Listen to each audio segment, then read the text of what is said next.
So, Ukrainian President Zelensky revealed on Friday that several North Korean soldiers captured by Ukrainian forces have died from severe injuries sustained during combat.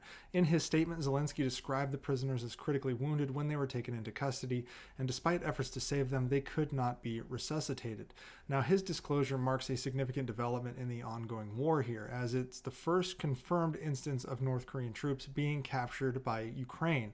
Now, while Zelensky did not provide an exact number of prisoners, intelligence from the U.S., Ukraine, and South Korea estimate that between 11,000 and 12,000 North Korean soldiers have been deployed to Russia to assist in Ukraine. Reports indicate that many of these troops are engaged in combat operations in the heavily contested Kursk region. Ukrainian military officials suggest that over 3,000 North Korean soldiers have been killed or wounded in this area alone.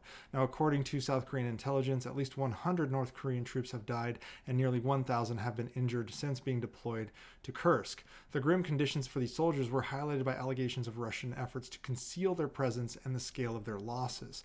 Ukrainian forces recently uncovered documents on the bodies of 3 dead North Korean soldiers in Kursk that have been falsified with Russian names and birthplaces.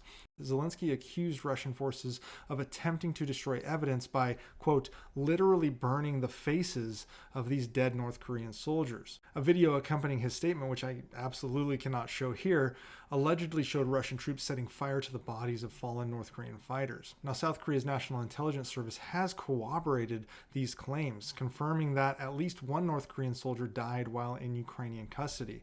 This information came through real-time intelligence sharing channels among the Allied nations supporting Ukraine. Many of these soldiers were sent into battle with inadequate protection. Neither North Korea nor Russia are really giving them the equipment necessary, and it shows that those countries are prioritizing short-term battlefield objectives through their meat wave tactics over their own soldiers' survival. Zelensky said, quote, they are suffering massive losses. It's clear that the Russian military and North Korean supervisors care little about the survival of these soldiers, end quote.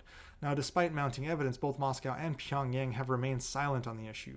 President Putin, in a letter to North Korean leader Kim Jong-un earlier this month, reaffirmed their, quote, comprehensive strategic partnership, which includes a mutual defense pact. Now, once again, what is happening in Ukraine with regard to North Korean soldiers and Russian soldiers at this point just highlights how brutal both of these leaders, Vladimir Putin and Kim Jong-un, truly are, how little they care for their soldiers, and how their own political, geographical, and legacy ambitions mean more to them than the health of their countries and their people.